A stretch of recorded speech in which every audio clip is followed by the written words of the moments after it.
Salut à toutes et à tous, bienvenue sur la chaîne La Lumière du Monde.tv. Alors aujourd'hui, nous allons voir les prières auxquelles Dieu ne résiste pas. La prière à laquelle Dieu répond toujours. Les prières, quand tu fais la prière d'une certaine manière, le ciel est ouvert pour répondre simultanément. Disons même que la réponse est déjà en route avant même que tu ne pries. Quelles sont ces conditions-là? C'est ça, nous allons voir aujourd'hui. Le thème, c'est la prière à laquelle Dieu ne résiste pas. Alors, nous allons aller directement dans 1 Roi, chapitre 3. 1 Roi, chapitre 3, verset 5. 1 Roi, chapitre 3, verset 5. À Gabaon, l'Éternel apparut en songe à Salomon pendant la nuit et Dieu lui dit, demande ce que tu veux que je te donne. Alors, nous voyons que c'est Dieu même qui parle à Salomon et qui demande à Salomon, demande ce que tu veux.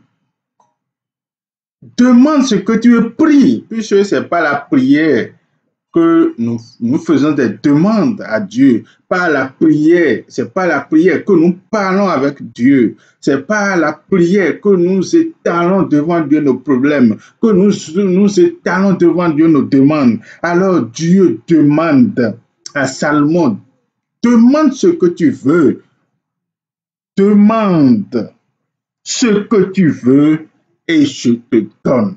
C'est que Dieu est déjà pressé, même Dieu même n'a pas attendu que Salomon se mette à genoux pour commencer par prier. Il vient et il lui réclame, prie, demande, fais des demandes pour que j'ose. Mais qu'est-ce que Salomon a fait pour inciter si tant Dieu? Qu'est-ce que Salomon a fait pour attirer l'attention de Dieu sur lui, pour que Dieu même vienne lui demander de faire des demandes, de prier pour qu'il puisse exaucer, puisqu'il est là, il veut exaucer, mais il attend la demande. Qu'est-ce que Salomon a fait? Et le thème, notre thème, la prière à laquelle Dieu ne résiste pas. C'est qu'il y a certaines conditions, il y a des trucs que Salomon a fait. Et si aujourd'hui, toi-même, tu te mets dans ces conditions, c'est comme ça que tes prières seront exaucées. Dieu sera même, il sera à l'attente de tes demandes. Il viendra réclamer tes demandes. Tu veux quoi? Qu'est-ce que tu veux? Demande pour que je puisse mettre cela en application, pour que je puisse t'exaucer. Nous allons voir pourquoi Dieu même vient faire des demandes à Salomon. Nous allons remonter un peu en haut, toujours dans 1 Roi 3. Nous allons commencer par le premier verset. On dit Salomon s'allia. Ok, Salomon s'allia par mariage avec Pharaon, roi d'Égypte. Il prit pour femme la fille de Pharaon et il la mena dans la ville de David jusqu'à ce qu'il eût achevé de bâtir sa maison, la maison de l'Éternel et le mur d'enceinte de Jérusalem. Que l'Esprit de Dieu nous éclaire. Alors, on nous dit ici que pour pouvoir renforcer les liens d'amitié entre l'Égypte et le roi Salomon, il a donc demandé en mariage la fille de Pharaon. Donc, Salomon a pris en mariage la fille de Pharaon dans le but d'améliorer les relations entre les rois. Maintenant, après cela, on dit qu'il a amené la fille dans la maison de David jusqu'à ce qu'il bâtisse lui-même sa maison et la maison de l'Éternel, en plus de cela, le mur d'enceinte de Jérusalem. Ça veut dire que Salomon n'est pas un paresseux. Il a ses propres projets.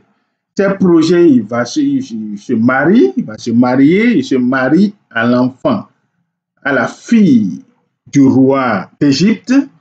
Il va construire sa propre maison et aussi il va construire la maison de l'Éternel et faire une clôture pour tout Jérusalem. Ça veut dire que Salomon n'a pas seulement ses propres projets, mais il a aussi les projets pour la gloire de Dieu. Construire le temple, la maison de l'Éternel, le temple de l'Éternel, clôturer l'enceinte de Jérusalem, c'est pour faire quoi? C'est pour honorer le Dieu Tout-Puissant. Bâtir la maison de l'Éternel, c'est pour la gloire du Tout-Puissant, c'est pour montrer à tout le monde, puisque avant, Dieu n'avait pas de temple. Il n'y avait pas de temple. Il n'y avait pas de temple qui était dans lequel on adorait Dieu. Non, il n'y avait pas de temple, mais lui veut faire cela. Il veut faire. C'est son père qui devait le faire, mais Dieu a dit au père qu'il ne le fera pas, que c'est son enfant qui le fera, Salomon qui le fera. Et donc, lui, il a ce projet-là en tête. Il est venu, c'est vrai, il est en train de courir derrière ses propres projets, mariage, construit pour lui, mais il a aussi les projets pour la gloire du Seigneur, construire le temple de l'Éternel pour la gloire du Tout-Puissant. Donc, il a les projets, ses propres projets, et il a aussi les projets pour la gloire du Seigneur, comment honorer le Seigneur, puisque ce n'est pas seulement le temple, mais clôturer encore tout Jérusalem pour que tout le peuple, tout le monde sache qu'il y a un Dieu d'Israël, il y a un Dieu puissant ici. Alors, nous notons seulement là que Salomon a ses propres projets, il n'est pas un paresseux, il travaille, il a ses propres projets et il a aussi les projets pour la gloire de l'Éternel. Continuons en bas. Le peuple ne sacrifiait, ça c'est le verset 2, le peuple ne sacrifiait que sur les hauts lieux, car jusqu'à cette époque, il n'avait point été bâti de maison au nom de l'Éternel. Salomon aimait l'Éternel et suivait les coutumes de David, son père. Seulement, c'était sur les hauts lieux qu'il offrait des sacrifices et des parfums. Alors, deuxième caractéristique, on nous informe que Salomon aimait Dieu et suivait les prescriptions de l'Éternel. D'abord, quand on dit aimer, tout est bien résumé là. Aimer, tu ne peux pas aimer sans craindre quelqu'un. Quand tu aimes quelqu'un, tu le crains. Donc, ça veut dire que Salomon aime Dieu et à la crainte de l'Éternel, il a les projets pour la gloire de l'Éternel, il aime Dieu et il craint l'Éternel. Salomon aime Dieu et il craint l'Éternel. Il ne fait pas des choses pour déshonorer Dieu. Il suit les prescriptions, il suit les lois que l'Éternel a prescrites. Retenons, nous allons repréciser. Nous sommes en train de voir le thème. Le thème, c'est la prière à laquelle Dieu ne résiste pas. Et nous avons vu que Salomon, il n'a même pas fait de prière depuis qu'il est sur le trône. Il n'a pas fait de demande à Dieu. Il faisait que faire des projets, ses propres projets et les projets pour la gloire de l'Éternel. Et on nous informe maintenant qu'il a la crainte de Dieu Tout-Puissant. Il aime Dieu, il a la crainte, il respecte les prescriptions, il respecte les lois. Après cela, nous continuons. Le roi se rendit à Gabaon pour y sacrifier, car c'était le principal des hauts lieux. Salomon offrit 1000 holocaustes sur l'autel. Après tout ça, il va maintenant, il se rendit à Gabaon pour faire des sacrifices. Et on nous dit que Gabaon, c'est là-bas, il y a le plus haut lieu. C'est pour nous dire simplement qu'il a fait les sacrifices avec un bon cœur, un cœur pur. Il n'a pas fait pour avoir des regrets après, non. Il a fait avec un cœur pur. Et on nous dit qu'il a sacrifié, Salomon offrit 1000 holocaustes sur l'autel. Il a fait un grand sacrifice sur l'autel. On nous dit premièrement qu'il a ses propres projets, il a les projets pour honorer Dieu, pour la gloire de Dieu. On nous dit aussi qu'il aime Dieu et qu'il craint Dieu. Il aime Dieu, il craint Dieu. Et enfin, on nous dit que malgré tout ça, il ne s'est pas arrêté là. Il fait des sacrifices avec un bon cœur. Aujourd'hui, il n'y a plus de sacrifice à faire. Le seul sacrifice, quand il dit il n'y a plus de sacrifice à faire, sacrifice dans le sens de faire de tuer, limoger, non, non, il n'y a plus ça, puisque le seul, le grand et l'unique sacrifice, Jésus-Christ l'a déjà fait sur la croix. Il a donné sa vie pour nous. Et nous, aujourd'hui, qu'est-ce que nous aurions à faire? C'est de faire connaître ce travail, ce sacrifice à toutes les nations.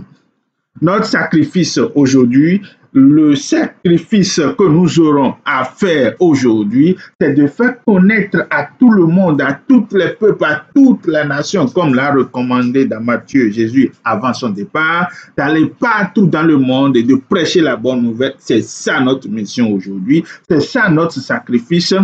Faire connaître ce sacrifice que Jésus-Christ a fait sur la croix, sa mort, sa résurrection. Il a pris en charge nos péchés, nos malédictions, nos souffrances. Il a pris tout en charge et il a payé le prix sur la croix. Il est mort au 3e jour. Dieu le Père l'a ressuscité et il est vivant. Il est allé au ciel.